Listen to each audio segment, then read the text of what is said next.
이르면 내일 수감될 예정입니다. 지난 총선에서 비례대표로 당선돼 22대 국회의원이 됐지만 이번 선거로 의원직도 잃게 됐습니다. 또 형 집행 종료 이후 5년 동안 피선거권이 제한돼 차기 대선이나 총선 출마 역시 어렵게 됐습니다. 남편인 조 전 대표와 함께 기소된 정경심 전 교수는 같은 재판에서 징역 1년에 집행유예 2년이 확정됐습니다. KBS 뉴스 김태현입니다. 조국 전 대표는 검찰 수사가 부당하다며 법원의 시간에는 다를 것이라고 주장했습니다. 하지만 1, 2심 재판부의 유죄 판단은 결국 대법원에서도 유지됐습니다. 조 전 대표의 혐의와 세 차례 이어진 법원의 판단을 최인영 기자가 짚어봤습니다. 2019년 검찰은 넉 달 동안의 수사 끝에 조국 전 대표를 재판에 넘겼습니다. 자녀 입시 비리와 주식 차명 보유 등 13개 혐의가 적용됐습니다.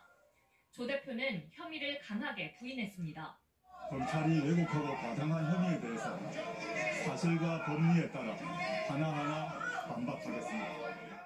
하지만 기소 3년 2개월 뒤 1심 재판부는 13개 혐의 가운데 8개에 대해 유죄라고 판단했습니다. 조 전 대표에겐 징역 2년이 선고됐습니다. 이 같은 판단은 2심에서도 대법원에서도 바뀌지 않았습니다. 먼저 재판부는 동양대 표창장을 위조하고 인턴증명서를 허위로 발급받은 혐의 등 자녀 입시비리 혐의를 대부분 인정했습니다. 딸 조민 씨가 부산대 의전원에서 유급을 당하고도 장학금 600만 원을 받은 것은 뇌물은 아니지만 청탁금지법 위반이라고 봤습니다. 정치권 청탁으로 청와대 민정수석 시절 유재수 전 부산시 경제부시장 감찰을 무마해 직권을 남용한 혐의도 유죄로 인정했습니다. 다만 청와대 민정수석 취임 당시 사모펀드 등을 처분하지 않고 이를 신고하지 않았다는 의혹과 수사에 대비해 자택 등에 있던 PC를 제3자에게 숨기게 했다는 혐의는 끝까지 무죄 판단이 유지됐습니다.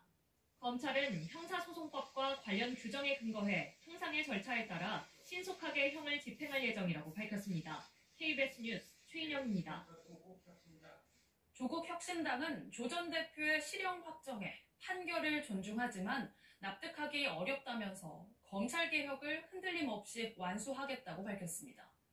이번 판결로 조 전 대표의 피선거권이 박탈되면서 야권의 대권 지형에도 변화가 예상됩니다. 김청윤 기자의 보도입니다. 조국 전 대표가 대법원에서 징역 2년형을 확정받자 조국 혁신당은 윤석열 대통령에게 화살을 돌렸습니다. 비상계엄 사태를 벌인 윤 대통령이 검찰총장이던 시절 조 전 대표에 대한 수사가 이루어졌다는 겁니다. 이 사건의 시작에는 내란 수괴, 편집증과 과대망상 환자 윤석열이 있었다는 사실을 온 국민들은 똑똑히 아실 겁니다. 조 전 대표도 대법원 선고를 무거운 마음으로 받아들인다면서도 자신은 잠시 떠나지만 윤 대통령 탄핵은 변치 않을 것이라고 강조했습니다. 촛불은 타오르고 있습니다. 저 흉측한 내란의 바벨탑을 불태워 무너뜨릴 것입니다. 조 전 대표 실형 확정으로 김선민 최고위원이 대표 권한대행을 맡고 비례대표 위원직은 백선희 당 복지국가 특별위원장이 승계합니다.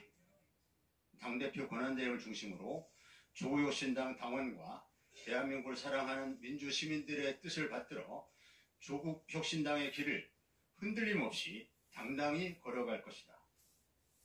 조 전 대표는 형 집행 종료 후 5년간 선거에 나갈 수도 없게 돼 야권의 대권 지역